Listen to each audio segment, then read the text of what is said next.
Assalamualaikum warahmatullahi wabarakatuh. Saudara-saudari pencinta ilmu rahimakumullah.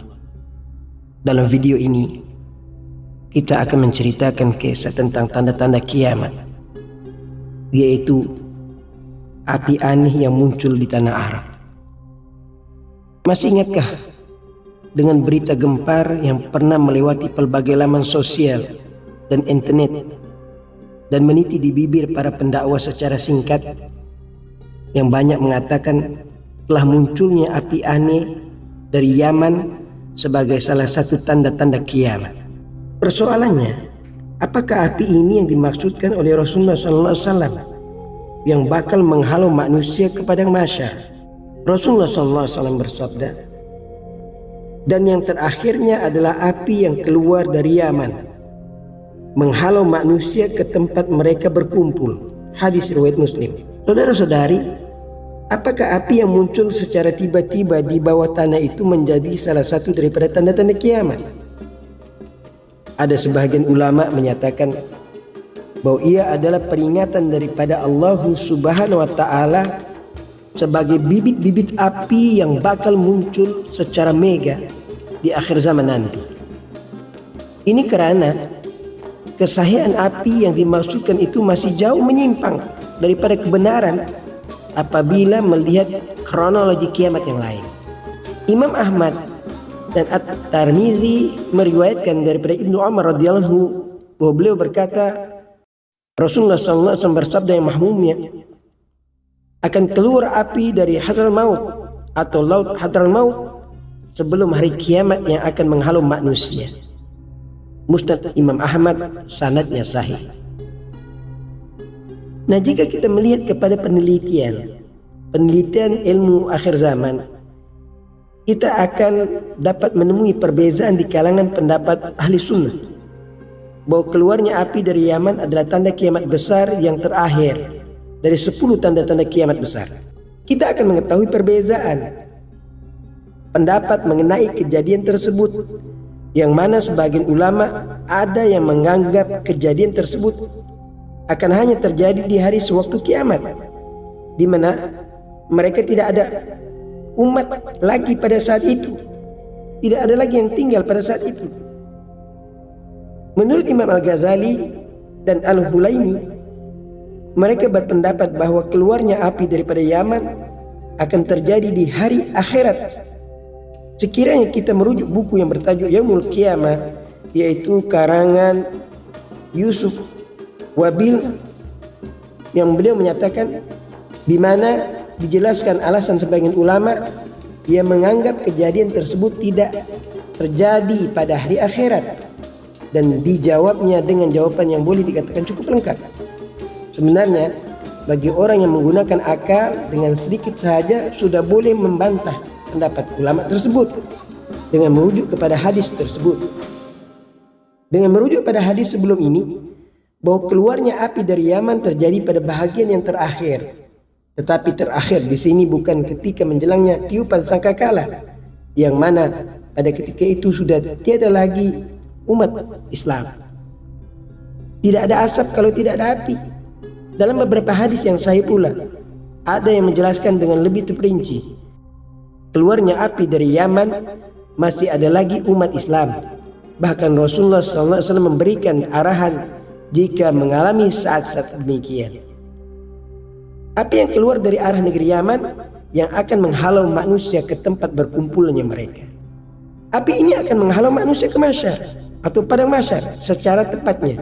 Dari Hakim bin Muawiyah Al-Bahzi dari ayahnya, lalu ia menyebutkan hadisnya bahwa Rasulullah SAW bersabda yang maksudnya, di sini kamu akan dikumpul, di sini kamu akan dikumpulkan, di sini kamu akan dikumpulkan dengan berkendaraan, ada yang dengan berjalan kaki, dan ada pula yang diseret wajahnya. Ibnu Am Bukhari berkata, lalu baginda menunjuk ke arah tangan baginda ke Syam seraya bersabda, kesinilah kamu akan dikumpulkan. Musnad Ahmad. Saudara-saudari pencinta ilmu rahimakumullah, dari Bas bin Hakim, dari ayahnya, dari datuknya, dia berkata, saya bertanya, wahai Rasulullah, kemanakah engkau perintahkan aku ini? Maka baginda SAW menjawab, kesanalah. Dia menunjuk tangannya ke arah Syam. Sementara api itu menghalau manusia menuju ke padang mahsyar.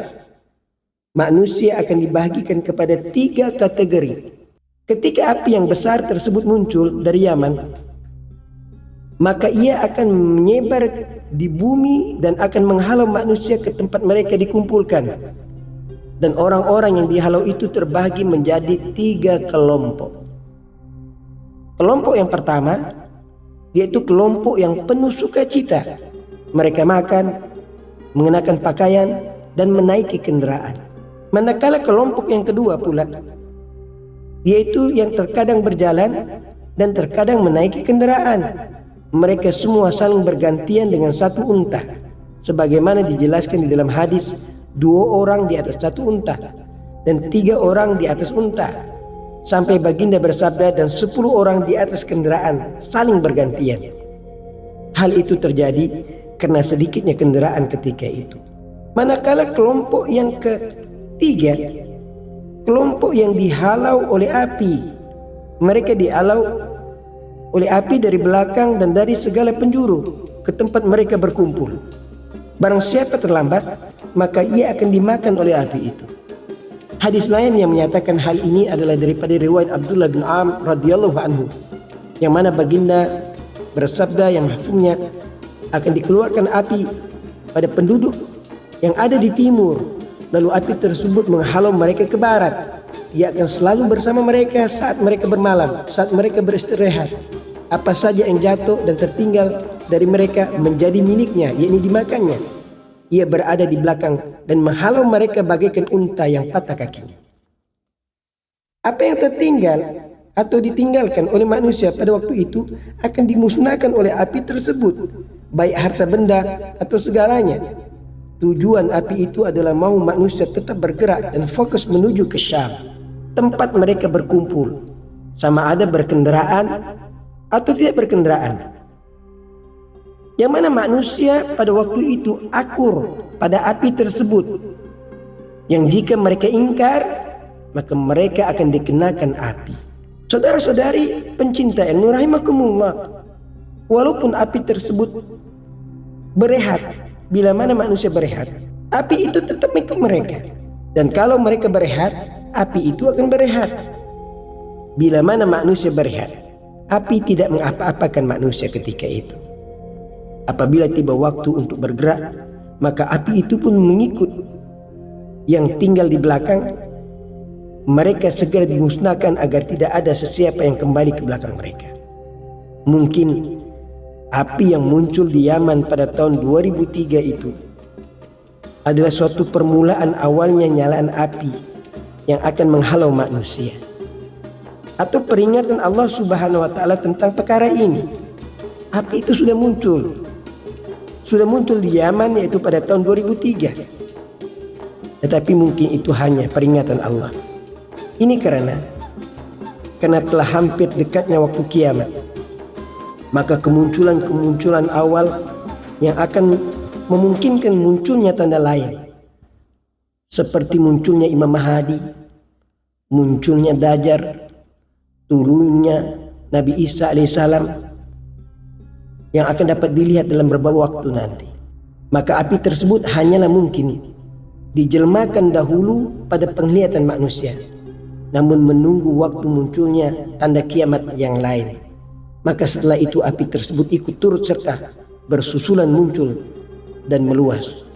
Saudara-saudari pencinta ilmu rahimakumullah, dan semua tanda-tanda yang Allah nampakkan kepada kita, kemunculan api, bala bencana, tanda-tanda yang banyak sekali, semuanya Allah Subhanahu wa Ta'ala sayang kepada kita. Diberikannya tanda-tanda daripada tanda-tanda berlakunya kiamat dunia ini, supaya kita ada ilmu pengetahuan untuk bersedia. Dan tanda-tanda kiamat kecil, ini kematian diri kita, Allah memberi tanda-tanda kepada kita. Dan semua itu adalah isyarat supaya kita bersedia untuk menghadapi, sama ada kiamat besar ataupun kiamat kecil. Tahukah saudara-saudari pencinta ilmu rahimakumullah, apakah kiamat kecil itu? Kiamat kecil itu ialah kematian diri kita. Assalamualaikum warahmatullahi wabarakatuh.